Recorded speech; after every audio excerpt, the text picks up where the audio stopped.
Okay, so this little, hopefully you can hear me. I can see audio coming through. That's good. So I just thought I'd start by doing a little like rigging live sort of thing. It's not going to be anything too structured or over the top in terms of do this, do that kind of thing. I'm just kind of thinking about sharing a bit of the process and seeing where it leads us a little bit. I was going to do like a rigging live course, and I think with my courses and generally what I've been teaching, like I've got a son now. I was working in a studio, so I'm just going through this process of sort of coming back to YouTube, putting stuff out there, some tutorials, bits and bobs. I've got a plan with my short film that's partially rigged, partially hand drawn in Harmony, and I want to kind of make that whilst you can watch me making that as well at the same time, sort of a live stream thing. So I'm playing with this idea of like a co-work Wednesdays thing where I'm just going to live stream on a Wednesday for an hour or so, and maybe a couple of hours, and you can join in and just have it on in the background. It's meant to be somewhere where you can just sort of chat and feel like you're working with somebody else. Obviously, to start with, I'm going to be doing some rigging stuff on the Tuesdays, and that's through the summer. We'll see how long that goes. And then on the Wednesdays, I might do short film work, animation sort of thing. It'd be interesting to see what people... Oh, I haven't even looked at the chat. Sorry. I've got a screen down here and I can see a chat. But I haven't quite worked out my system yet. So hopefully in future, I'll get something where I can actually see it. Hello, everybody. Thanks for joining. So you can see my screen here. All good. Let me just double check that you can see things that pop up. Cool. I'm just going to adjust this because I think I've made it too small. Just so you can see everything I'm working with. So, is anybody into rigging? Or I'm hoping so. Otherwise, it might be quite boring for you. Seeing a character built from scratch should hopefully be pretty interesting. The main reason I want to do it as well is because I want to get past this thing of like everything being perfect. You know, there's things online where it's very easy with teaching stuff. Like, you know, I'm by no means the best rigger in the world. I'm rusty at the moment. I haven't been doing it, and it takes time to get back into things. And it's the same with anything really creatively. So I kind of want to show you like those dead ends you go down and then you come back and how you figure stuff out. Because for me, that's the creative pathway as much as getting it right. Just going to remove a few things from here.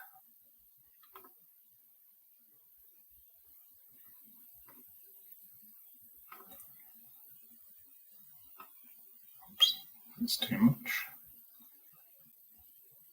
So I'm going to start with a little... remove the pen settings. I'm going to start by creating a little sketch. So you might have seen, if you saw my email, where I kind of pushed something out and said, I'm going to work off this character. It's meant to be quite a generic character that I can easily change the colors, put props on like hats and things and attach them.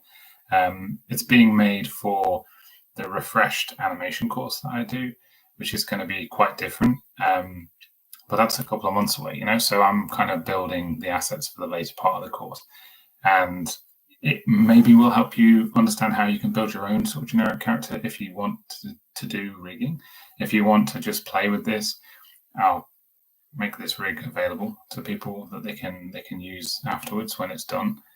But just like animation, it's not a fast process, so give me a little bit of time.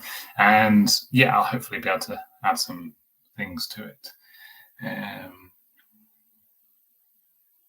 Cool. Thanks for... I see you finished the rigging course.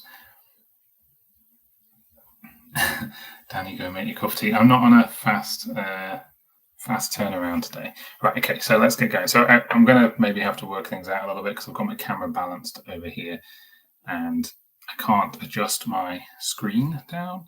So anybody who has done courses and things and recently with me will know that I have been, my child is 2.5 now, so let's go backwards with that. So I was doing my academy sort of full time, on and off with other little training jobs and stuff, because a lot of my animation work, I stopped being parts of productions, and I started to kind of do short-term things.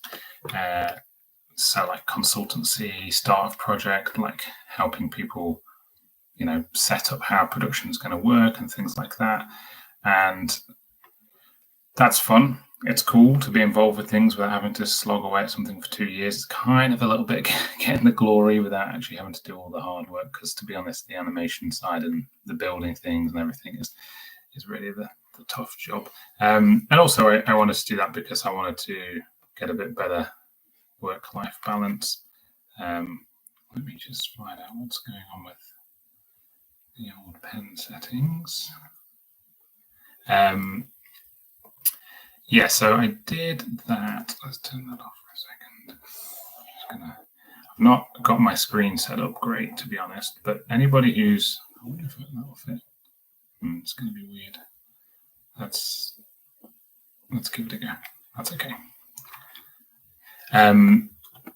Yeah, so I started doing some work in a studio, worked for McKinnon and Saunders on the 2D project, and that was when the pregnancy and then birth was happening, and then I left that, went into a contract ended, went into a studio, a shared arts sort of studio sort of thing, and that was for like 6 months with another animator who kind of like makes comics and things.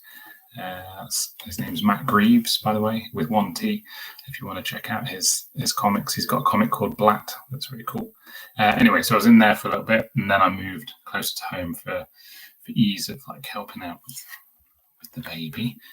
And now that baby is 2.5, and he's at nursery 3 days a week. So basically, for anybody who doesn't have kids, it just means that I couldn't work from home because I'm in a 2-bed flat, and then I moved into a shared space, but now I've come back to working from home. So if you have done any courses of mine, you'll notice the change of scenery in the background.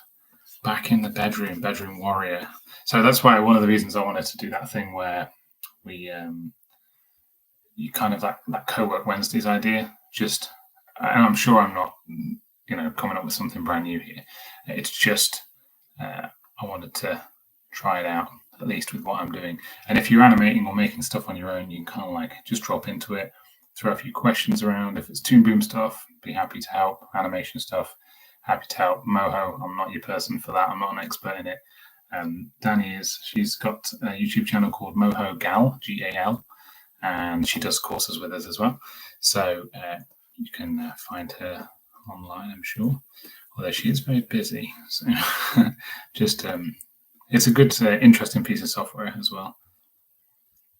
Okay, so I'm just sketching around with some ideas. The design I had was something like this. I often not a massive fan of I do this weird thing where I don't put necks into things. I always used to get notes on it when I wasn't animating more, because I can kind of see and visualize the connection, but I like to stretch it and stuff. But some people get really freaked out by it and think it's like disembodied head. So I'll go ahead and pop it in there. So the idea of just keeping it as a circle or sphere is going to give me lots of flexibility. Obviously, if I was to create a head that's a bit more realistic, you kind of got the jaw space down here, and then this is kind of the skull that doesn't move around, and you have your eyes in here, there's your eyebrows, and then your hair will sit on top, and this allows this to kind of be a bit more malleable. There we go. When you've got a round head, it sort of can mess with what you get from. I'm going to turn that off. Let's pull this away. Okay. Next time, I'll sort out my screen so I use all of my screen a little bit better. But yeah, anybody got any? I just want to throw out into the chat or the people watching. Anybody got anything that they kind of are trying to rig, or are you more interested in animating and looking for characters to play with? Any questions about building stuff from scratch? Feel free to throw it in. Anybody got any personal projects they're working on or want to work on? I love chatting about that kind of thing.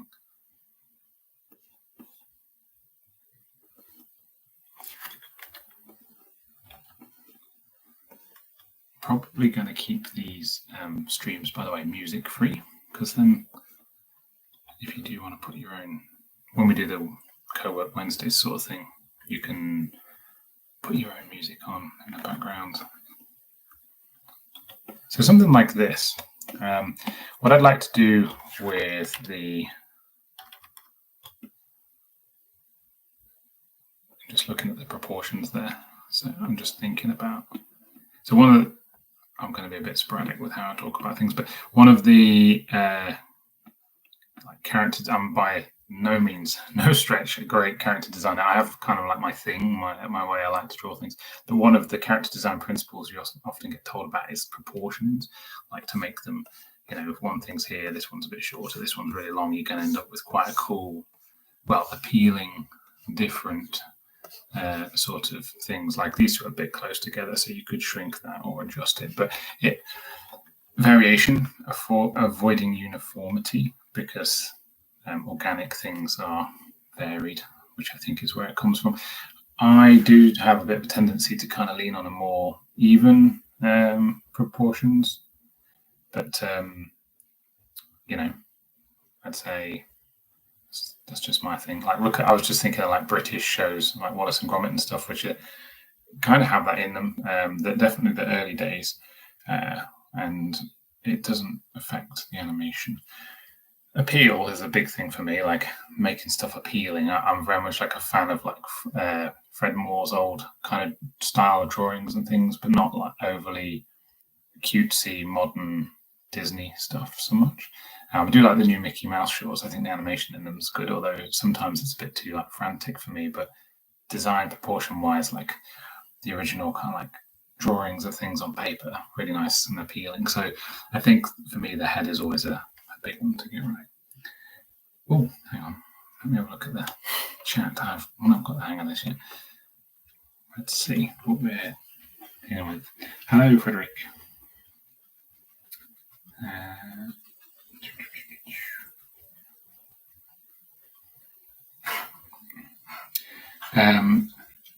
Yeah, struggling with the rigging process of finding how to simplify things, like breaking it down. I'm assuming that's what you mean.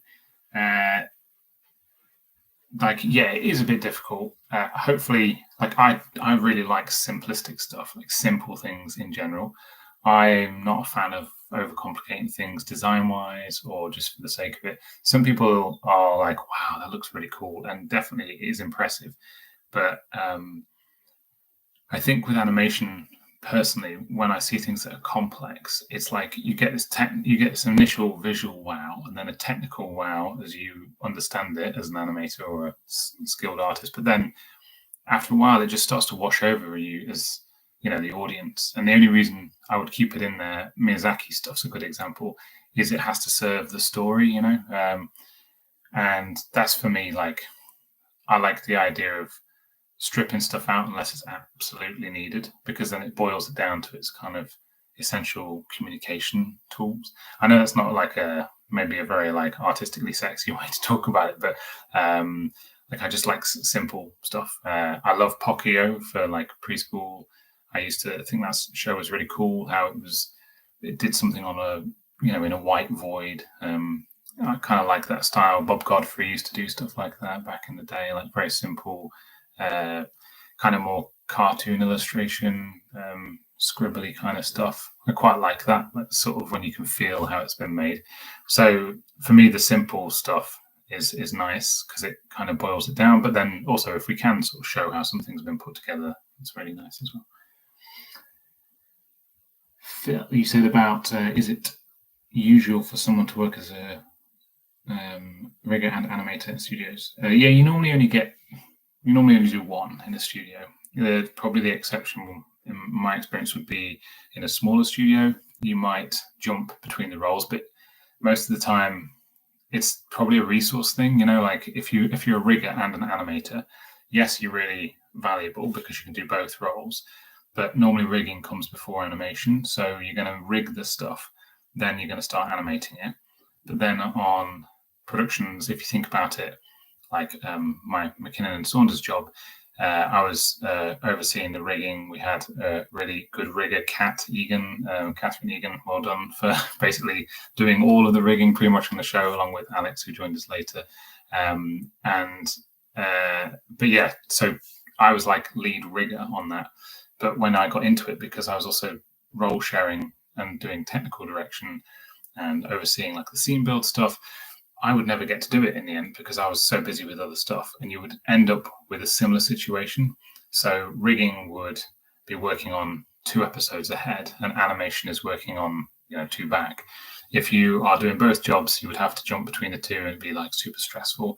It would affect like production scheduling and stuff like that.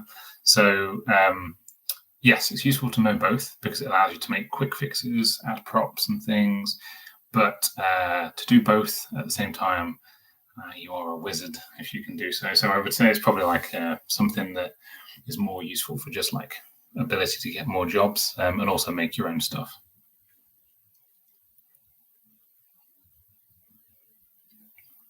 Oh, hi, Zach. Yeah, slowly pushing along personal project. Yeah, me too. I started doing, for anybody who doesn't know, which would be quite most people in this watching this, I started doing like a little hand-drawn thing on the iPad, which is like being done in Calipeg, which I really rate. It's a little app on there. It's like a buy once thing as well now. It's not subscription based anymore. And that was like kind of around this daft song I made up for my son when he was first sort of reacting to words and things like that. So I've kind of like almost finished it, but it just always hits the back seat because basically it's like my time to do it is probably about 8:30, 9 o'clock, at which point I'm pretty tired, and that is like my time to speak to my wife as well. So it's kind of like okay. So I get very few opportunities. She basically has to not be there or more tired than me, or watching something else, and then I have to have the most of the energy to animate at that time of night. But yeah, it's getting there slowly. So same as you, Zach. And just talking about personal projects, I love it because of the fact that you get the chance. Like the other day, I was walking through some shops here, and I saw. So Zach has been on this course I was doing before, which was about like getting your own personal projects over the line, moving them forward, creating a bit of a creative community amongst us, like to help people get their ideas, on paper, on screen, animating, just motivating each other, lifting each other up a little bit. Because frankly, like when the industry's in a bit of a downturn, that's sort of what we rely on. Like we're creatives, we're the people who are going to make the stuff at the end of the day. So we need to sort of look after each other a bit. And so I saw this book that was in like the £1 charity thing, and it reminded me of some of Zach's stuff he was thinking about. And I was like, I don't know if this is the same visually, but I bought it for £1 and took some pictures of it. It's kind of interesting, like 80s airbrush style, weird sci-fi fantasy images. So I love that because personal project stuff is just like so wide open. It can be anything you want it to be. And it's hard. I'm sure you've discovered it's hard once you start to open up that well of ideas and you go, okay, I'm finally going with this one. And then another idea hits you in the side of the face and you're like, oh yeah, but okay, I'll do that one afterwards. But animation takes so long that before you know it, you've got like 10 years of personal projects lined up, and it's hard to not feel kind of like you're failing because you're not making them all. But we have to be realistic, it's not always going to happen. Mandy, in for Co-work Wednesday. I mean, it rolls off the tongue. I probably inadvertently stolen this off somebody. I've never heard of it, but I'm sure somebody else has come up with it. But this is going to be like me animating. Okay, so I'm just going to put the camera on, me make some stuff. Feel free to join in. It's a solitary kind of thing to do, isn't it? Henry's cat, yeah, it's cracker.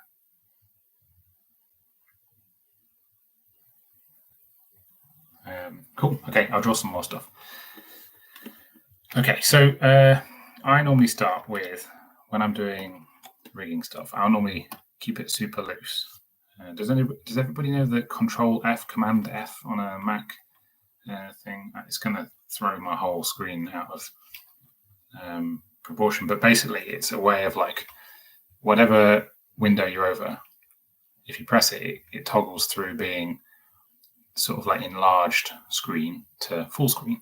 So it's a quick way of just pressing Control F, Command F on in Toon Boom Harmony, and then you can kind of quickly get into, if you're just doing like drawing stuff. So I like to start with lots of like loose sketches and really push it as far as I can. So it's kind of like more of an animation thing. And I'm a big fan of like gesture drawing anyway in general, but it helps me kind of like figure out in my head like how far the rig is going to have to go. But at this point, I'm not in that kind of like left brain logical thinking. I'm still in right brain, so I don't want to change colors, pens, erase anything. This is literally like a big piece of paper, and I'm just going to sketch. So I'm trying to find some real extreme stuff, and it's going to be like kind of a bit cliched at points, but like you see how I draw that ear and it's like a bit, I'm throwing it out like that. I'm thinking, do I want like that on the ears? Do I want to be able to, maybe the ears are a bit more like elfish? Is that going to be cooler design wise? And then it makes me think, maybe I could switch the ears out as well, like just how I can switch the color of the costume and stuff. Maybe I can switch the ears, the noses, maybe there's a way of me rigging that. Like as this thing turns around, I'm probably not going to go for a circle and like this. I'll probably go for something much more, just snap it, pop over the other way. Cool, okay. So, because again, I love a bit of asymmetry, but also stylized stylized kind of posing and animation. People seem a bit obsessed with generally online, and it's probably just the echo chamber a little bit that I'm going down, but with like rigging and like perfect 3D representations and this thing doesn't go in there, and it's like I feel like that maybe loses sight sometimes of what animation should be. If you go back 30 years, 40 years, people would be drawing things and just making the pose look cool, and you'd still know it was the character, but it'd maybe be a bit off model if it was an actual 3D object. But that's for me where the fun comes in. Like the 3D thing is what the AI thing can do, and it's boring. But the human brain making stuff look appealing and a bit different, that's more interesting. So playing with this quiff thing, I'm not a big fan. But I do want to kind of work out this arm, because I'm going to have like a sleeve. And then we're going to do, because I want the hands to be really interchangeable, So I could go quite stylized.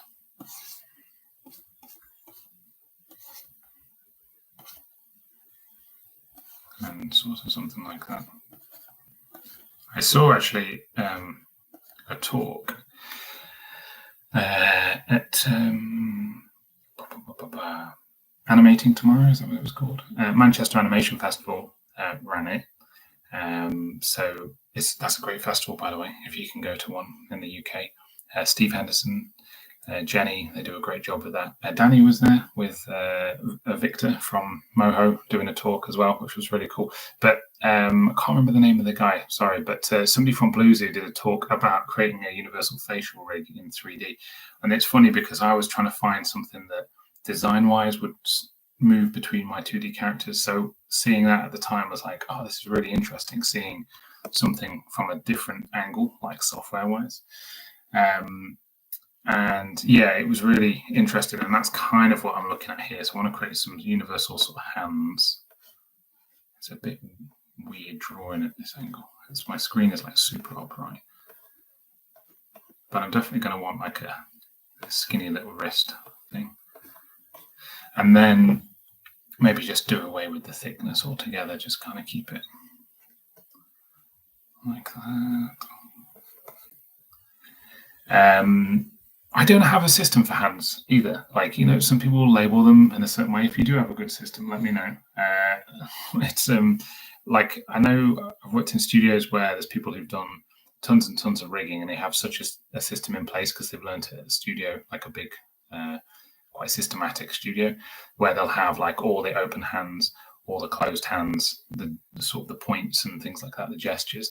But I never know whether to do, like, for me, I quite like it when the hand turns around and then turns around in a different, so it goes through the poses and then it turns around, goes through the poses, turns around, sort of thing, rather than like all the open hands or the closed hands. Again, animator's point of view versus maybe a rigger. And also, what about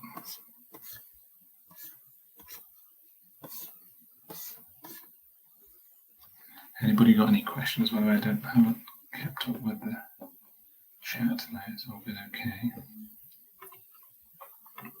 So, personal project. I'll talk about that whilst I'm doodling away. It's a lot harder to draw and talk than I thought it was going to be. The personal thing is, like, it's this short film that I started a couple of years ago. Probably got it in like winter time. I have a lot of ideas in winter because it's miserable here and it kind of makes me go inside myself a little bit. It just rains a lot and it's dark. You've got really short daylight hours. So it sort of generally makes me think about creative projects. I tend to hibernate a little bit more. And whereas summer's super busy, it's like, like it feels like there's light all the time. So you're kind of running around a bit more. So this project is this short film called Tether, and well, that's the kind of working name. And I'll have to show you it. I'm gonna do it tomorrow, I think. Can I do it tomorrow? I've got a big calendar here. I'm gonna show you on the camera. Oops. So I can't do digital calendars very well. I'm feeling my age, but there's something about like a paper thing, it really helps me work stuff out. Anyway, I'll show that tomorrow because I'll do my first like co-work thing tomorrow. I've only decided today to do that, but I'll go through where I'm up to with the film. So I'm going to be super vulnerable about it. If you want to be like, use my modern day person speak, but like, I just want to show where I'm up to with it because it's kind of just sat in stasis and it's not moved forward, and it's because I got to a point and I couldn't decide on, I think, the visual, like the design aspect, color and stuff, which is something I'm not probably that confident with, is like, what to do color wise. So I think if I should put it out there, get some feedback, let's see where we get to with it. I always draw heads in this same angle. I'm left-handed, so I draw them facing away from me a lot. I'm going to need more head here to make it work. I quite like it when eyebrows overlap the hair, but then I always struggle with knowing where it comes in. So one of the things I like to do when I'm struggling a bit with the design is just draw some random shapes. Definitely didn't invent this either, but sometimes it's like just being reminded of the things that you might get at art school. It's a pleasure to host it, by the way. I'm glad people are finding it useful. Like, it's one of those things. We have this amazing sort of like technology at our fingertips of, we can be connected all the time. I remember the first time I was using Skype, I was like, this is ridiculous. How good is this? I can have a call with somebody, and I can zip to Australia and it's like their evening. I can zip over here and it's their afternoon. And I felt like so international. But it was just wicked fun. And I kind of haven't lost that. I love being reminded of how cool the internet is. So if we can make a couple of connections, like, it's been one of the best things about doing the academy, what was called Toon Boom Trainer before, but like, I've been doing it 8 years now, and just meeting people all over the world and people connecting all over the world. Like, there's a couple of people who I'm going to forget who they are. I'm sorry, but I'm pretty sure one was from like Europe somewhere, and somebody was like in southern US, and they met at a animation event together because of the Academy thing. I was like, that's really cool. The internet does have those really nice things to it. All right, okay, let me just make my life a little bit easier. I'm gonna just change this blue. If I can, for some reason my double click's not working. Let's go with this.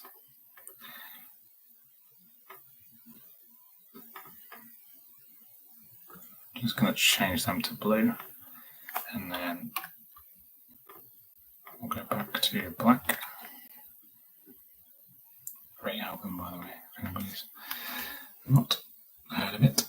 Cool. Okay, so this allows me to quickly play with some shapes.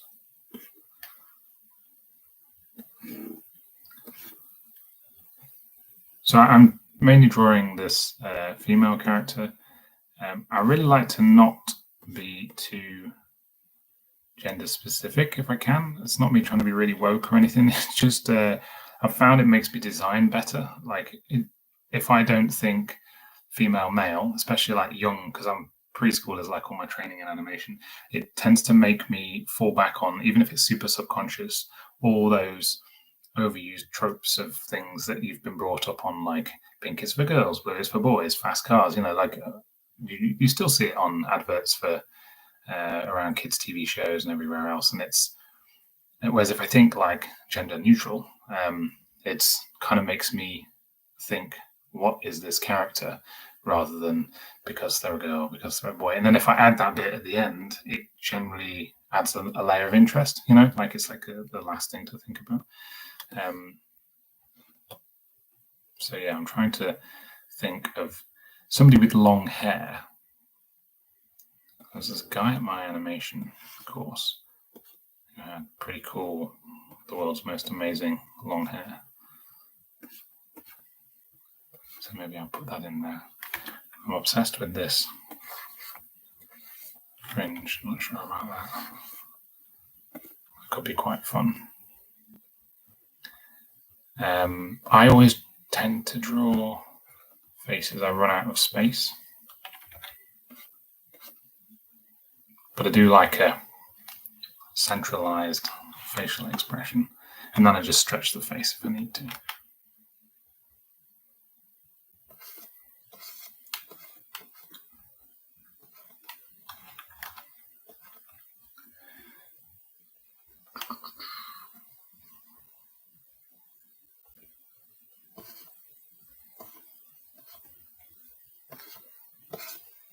What's everybody working on today?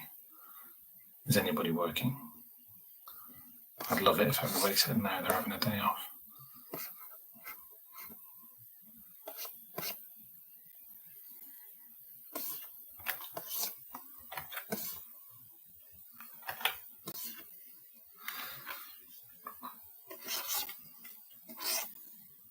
Does anybody else like make little noises when they draw? I'm like going with the lines and stuff. I don't know if I want to create. So this is where somebody was asking me about simplifying earlier on. I'm starting, like the logic side of me is kicking in now. It's going, hang on, let's not make too much wavy hair. Like it's quite hard to keep that thing. I could make like a big piece like this, because obviously the news of Ozzy Osbourne recently, I'm being like subconsciously influenced by 80s Ozzy images. He had really like small eyes. I always think like this, and then he had these kind of like almost like little fangs. I can't remember what his nose looked like. Prince of Darkness, there we go. But yeah, thinking about the hair, like how could that work as a piece? So if this is the hair at the front, that's one piece, yeah. And then I've got a nice piece that sits over the front of the head here. You could do something fancy with this if you wanted to, like not just a piece like that. You could have it where it doesn't render outside of here and it's bigger. And then this line just renders, but it's too complicated. I can't be bothered with that, to be honest. I think it's going to be overkill. Somebody with more inclination can do so. Maybe some small round eyes.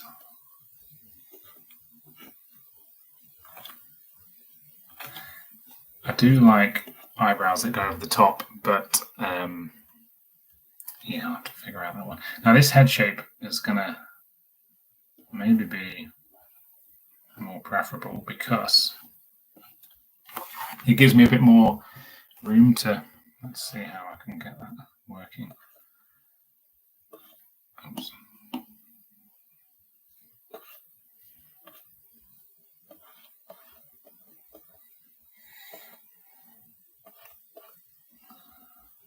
Something like that.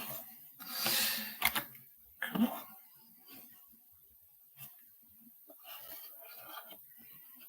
So it's going to create a nice silhouette, you know, if the head's moving around. Maybe we'll go with something a bit more like this. It could be interesting. I am moving away a little bit from generic character, but it might be something I save for later.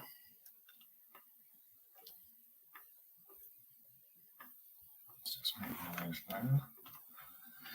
Cool. We're doing some, people are doing some storyboarding. Lovely. Practicing cutout walk cycle. Good on you. One of the hardest things to do. Yeah, it's not easy. Walk cycles, they're tough, man. They're tough. Like, there's a reason why Richard Williams, who was regarded as one of the best, like, gifted technical animators, spent like pretty much a whole book talking about walk cycles. You can always find him talking about walk cycles. The only time I ever sort of like was around him in person was when I was at Aardman, briefly, like doing some consultancy work stuff. And I went to the canteen and he was just turned up and sat like on a table next to us. And he was chatting to these guys, telling stories. And it was a little bit like the live version of the book because he was literally in character. He was doing it. And he was talking about walk cycles. He was talking about that. I think it's that bit from the book where he's, is it a book or is it documentary based on him? And he's in his Soho studio and he's behind the pigeon and he's trying to work out the timing of the pigeon's walk. It's quite a funny video if you can find it. But yeah, proper animator through and through. Okay, so Danny wishes she had a day off. Yeah, it's good to be busy though, isn't it? I guess I've got to take it whilst we can. But yeah, I know what you mean. Sometimes you feel a bit trapped by work. Like, I personally am really trying to work on that thing of it doesn't really get any easier. I think you just get a bit more used to it. But the idea of that wax and wane, you know, feast famine sort of thing of freelance or work for yourself, juggling things, not working for a company where you basically show up Monday to Friday and somebody tells you what to do or gives you a pat on the back and off you go on a Friday after a couple of beers. That's nice, and I've done both, and I'm sure a lot of other people have. But I know that I always come back to the thing of, don't get me wrong, they're fulfilling roles, especially in the studio. But there's something about the range of what you can do when you are working for yourself. But yeah, balancing creative stuff, personal interest, work projects, not overloading yourself, but trying to make sure you work enough. So if it's, kind of go downhill for a bit, you've got a bit to live off, but also trying to ride the wave of if you're popular. It's just never ending. So it's anxiety every Monday morning, isn't it? But it's a good thing to get used to, because we are quite lucky, I would imagine. What else have we got? You pull the faces of the character. Yeah, I've seen that. I've seen people do that in studios. What have we got here? bit of Toon Boom rigging. Hello, everybody who has joined in. Right, I'll try and draw some more stuff. Like I said, it's probably just going to be a bit of an experiment, this first one. So try and bring a bit more structure to it. One of the things I do like to do is I just like to resize my stuff and organize as I go on. So I can make things, like if I draw some cool heads, I'll put them in a place. Don't really need those ears. Just going to chuck all this stuff over here. So this is sort of like my North Star, as they would say over in Silicon Valley, or whatever else uses those terminology. I think it's just like a common tech term now. But I like it because it basically means this is my compass for now. So this is what I was basing off. I think these will be shelved and they'll be for later. So we'll probably dump them over there. Didn't get much from that. I think let's try mix things up. So let's go with some. Another cool exercise is to, in Toon Boom, chuck in this, in the tool properties, chuck in the autofill. I'm just going to get rid of a couple of these windows so you can see what they actually are. That's reference view. Cool. Okay. So this is autofill, and the cool thing about that is it allows me to kind of do like this classic design thing where you go, right, okay, there's a head. There's a head.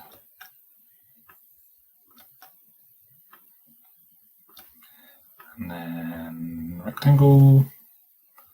So this one is going to be like this length.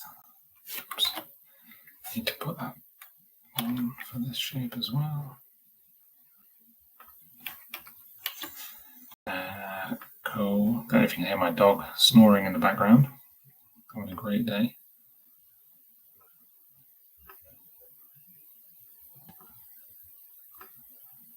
And what else? We'll go with.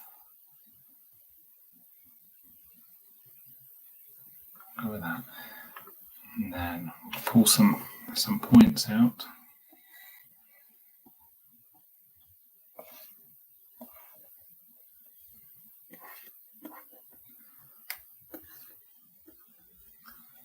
I think.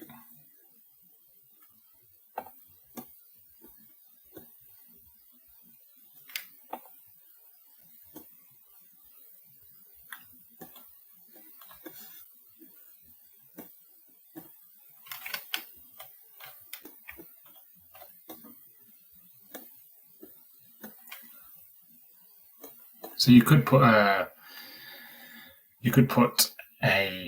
deformer on this, but I don't really want to get into that sort of rigging side of things right now. Let's go with that, and then I might just switch to like a fat brush because that was a lot more painful than I wanted it to be. It's weird, like I've done this before with actual pieces of cutout paper, and it's much more. It flows much more than what I was just doing there. So instead, I shall hold down the letter O, just chunk that up a little bit. Let's do. Why am I not leaning against the wall?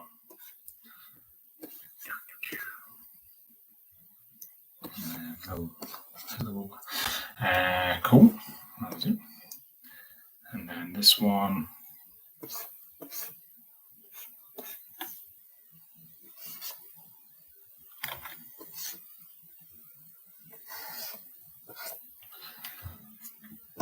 Okay, so it looks definitely like a skirt there, but what about if we have like massive flares? Flares are kind of back in, aren't they? 90s.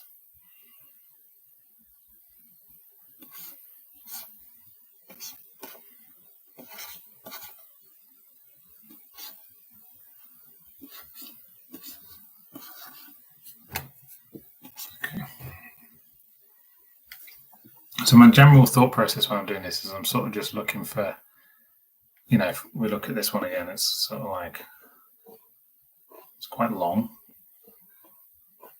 Likewise. I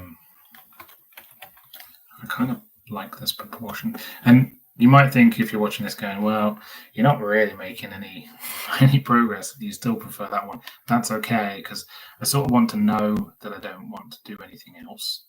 Like, I need to understand what I want, and I want it to keep it really, really sort of scrappy.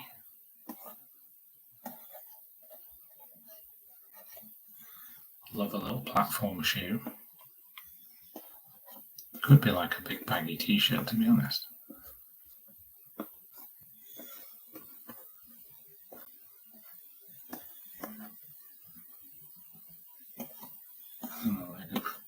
So you might notice that I do a lot of like bent leg and straight leg. It's so I can kind of work out, in my head whilst I'm drawing, how it's going to work.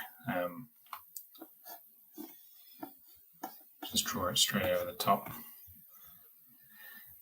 Okay, so don't like the longer body. That doesn't work. So we'll get rid of that one. And this is too similar to this, so that's okay. We've covered that. I do like the sort of slightly flared face.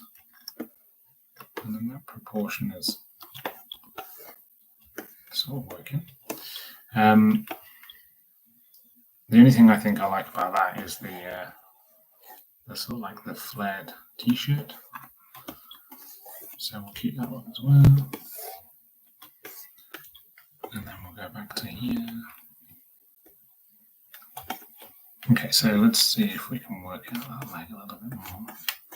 How flared do we want to go? That was quite fun. Nice design.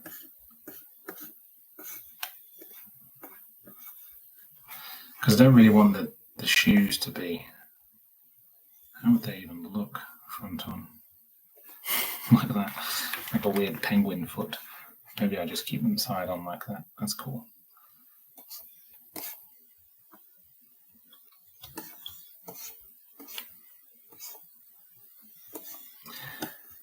So just as we're talking about the course, as in this one, the live sessions, the free stuff, I am going to probably, I'm going to do some work on this. That's the aim anyway, in the in-between periods, just to kind of get myself to a point where I've got something a bit more planned to work on each session. So this one's a bit loose to start with. And I'll try and show some bits and bobs, some tips, so you've got something to go off. And I'll try and do like an arm, a leg, body, head. So the next thing we're going to do is start putting the pieces together. I'm just going to try and lock down some design stuff here. Does anybody here fancy themselves as a character designer? When I say that, I don't mean that in a condescending way. Like, you enjoy character design, or like to draw character design, would like to be a professional character designer, anything like that.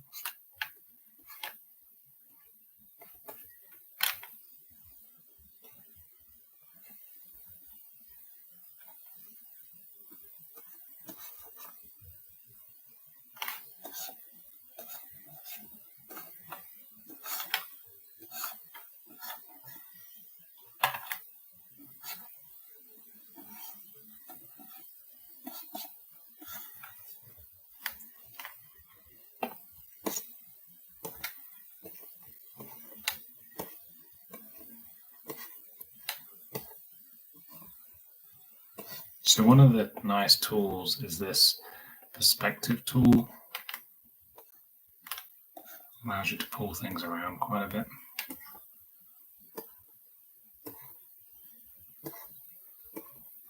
Again, preschool person here, so preschool person, not an actual toddler, but done a lot of preschool animation. So I kind of like, I love a big head. I think it works well with animation because, like I said, you've basically got loads of room to show the expression most people I've found when they look at animation, they just look at the face, and then the body is kind of something they read. And then when we get into more advanced, like complex animation, they maybe will look at the more nuanced things because they start to see it more as a complex human character. But that's where we get that weird uncanny valley thing as well. If you have something that becomes hyper realistic or it's just motion capture, it's a bit bizarre because you're expecting it to move a little bit different anyway because it's animated. So really human movements and subtleties and things don't really read. Obviously, that's a long way from the simplicity of what I'm going for, but where I was going with this was a nice big head makes a nice clean read for the actions. Nick loves character designing. Great. Me too. I find it like really challenging, quite difficult to kind of be happy with a lot of the stuff that I make. But then I'll get inspired by something and I'll be like, oh, cool.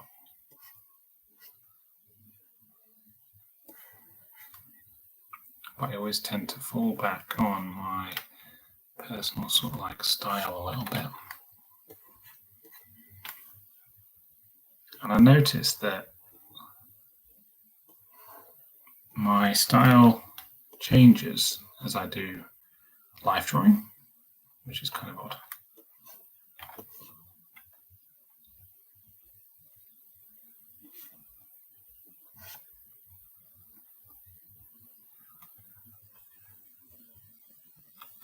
Do you know what? I'm just going to draw this for fun. What I've seen a lot of recently is mullets and moustaches, to be honest. I'm not going to put a moustache on the character. Yeah, it's like so in at the moment.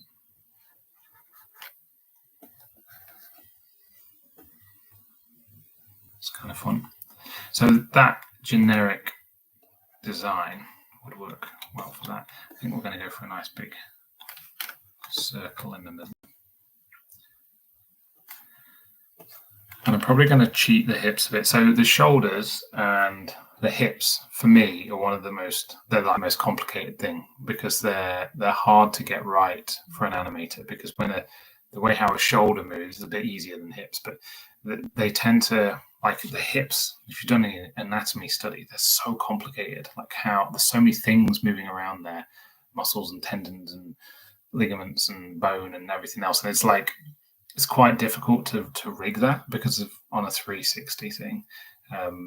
There's all the different angles. The same with the shoulders, and you have things coming in front and behind, and you have to build all that in. So it's one of the areas that I always try and simplify because it's not something that people are generally looking at. So that classic sort of like round, and then from behind, it's going to be maybe like this. That'll do, something like that. We could maybe go with, if we did a wide t-shirt, that could be quite fun.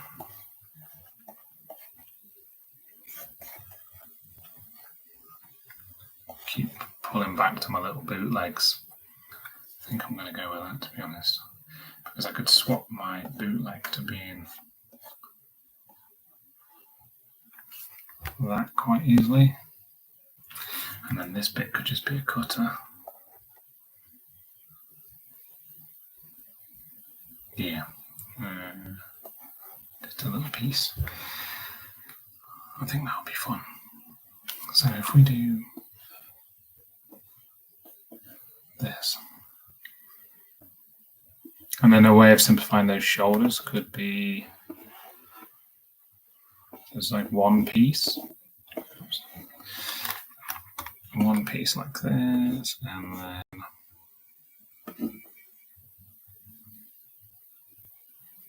no, that's not going to work because of when we turn sideways. I was going to do like a vest, but obviously that would have to be, oh no, that would work. So on the side angle,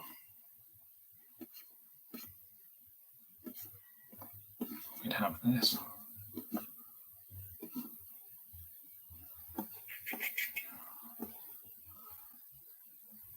thick are we going to make this character on the side?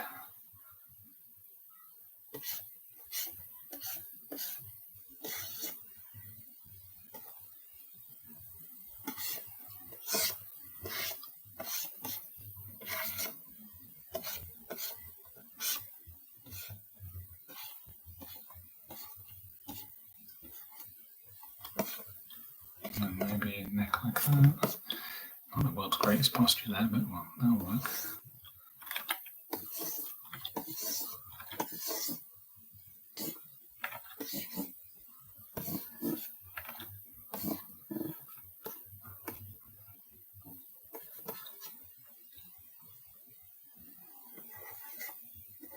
I need to make a decision about the eyes. Am I going to do dots? I think I've got to do the proper eye because it gives so much more expression. You know, with the dots as well. One of the things that's difficult about the dots is that when you want a character to look across, you almost physically have to move the whole face.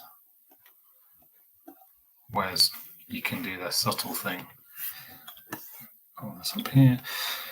You can do the subtle thing with the eyes. You can just do that. Proper eyes. Or much more range. Can't really do this expression with this head type.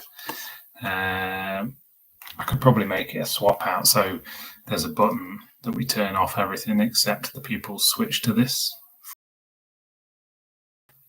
But maybe I'll just make a whole new rig for that. But a generic basic. Where are we?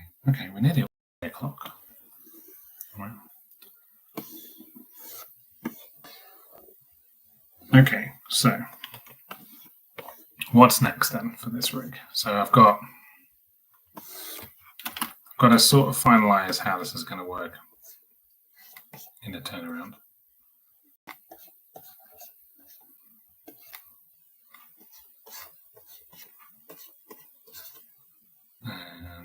And how kind of that head's going to look, because I'm not 100% sure about the head, because I've changed things around a bit. This hair here, I'm like, how does that translate? Like this. Again, when I'm drawing this, I'm thinking about like, what's a nice simple shape? So that could be one circle, and that could be another, and that's going to intersect nicely. That could work. I do want to avoid, so if the character has a mouth like this, I want to avoid on the side having to cut the mouth into there, because it's a bit of a weird one. So okay, it's not correct model-wise, but I just want to make it work. Side angles generally never get used in animation because they are awful if they perfectly follow something else. So maybe we'll just cheat it.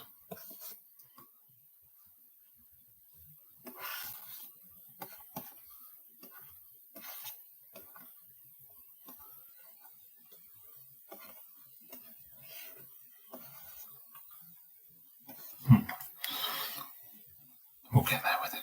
Okay. So yeah, the next one on next Tuesday.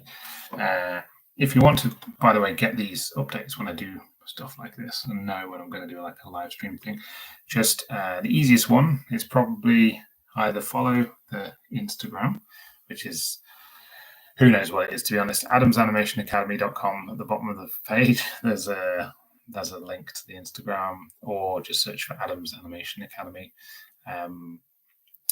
Yeah, Instagram is a means to an end. Don't love it myself. Reels, all that kind of stuff. Can't be bothered. But so yeah, or sign up on my website to the email list, and then you'll get a notification when I do this thing. And well, I think you can subscribe obviously to YouTube as well. What am I doing? Terrible promotion. But yeah, if you want to, you don't have to. It's up to you. But I'll do this next Tuesday again. I'll send out a reminder via email, you see, and there's no algorithm involved in that. Let's just go straight to your inbox. Then we'll basically progress, probably start building some stuff, and maybe I won't talk so much. Maybe I'll just kind of get on with it, and you can watch over my shoulder. Thanks to everybody who. Thanks, Danny. It's at the Animation Academy, apparently. So that's my Instagram handle. Thank you very much for posting that in there. I think it might even be on the YouTube About page thing. Here it is. Send me a letter. Send me some snail mail. Don't send me a letter. I don't want to give out my address on YouTube live. But yeah, anyway, email, probably the best way. Website, sign up for the email list, and then you'll get a notification. Next Tuesday, building probably, let's think about this. I'll probably start just building the character bit by bit, so you can see the process of how I like block it in, because a lot of people ask questions about that. Like, I don't go in and just build the head straight out. I'll build rough shapes and kind of roughly connect them together. You can use a template. If you rig a lot, people tend to use a template. Carrier pigeon also will work. Send it to South Manchester and I'll look out for it. Smoke signals, yeah, any of that. Tracker sticks in the woods, I'll pick it up somehow. And yeah, so we'll start building things and I'll get into the nitty gritty. Feel free to ask questions about what I'm doing when I actually start rigging, because that's kind of one of the reasons I want to do it as well, is just help demystify the odd thing or two. And tomorrow, probably the same time, I'm going to do a little live thing about the short film, animating. No idea what I'm going to do with it, but I'll show you where I'm up to with it, maybe get some feedback. It might be a little bit of a shorter stream or something like that. But yeah, cool. Well, thanks everybody for joining, and I'll sign off and say see you all maybe on another one soon. Thanks again. See you all. Bye-bye.